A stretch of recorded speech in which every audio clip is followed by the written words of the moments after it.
ее убийственное будущее. Кто плакал от людского безразличия, но безразличным не был.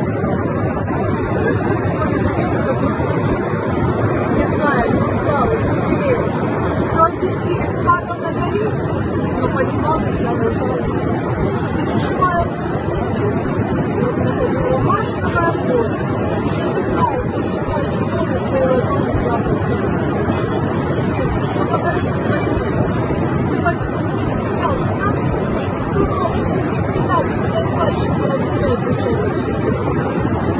Нечаянно не вознесли, вдруг распахнется солнечный дверь, рассвет приходит к тем, кто верит в свет, абсолютно, благословенно.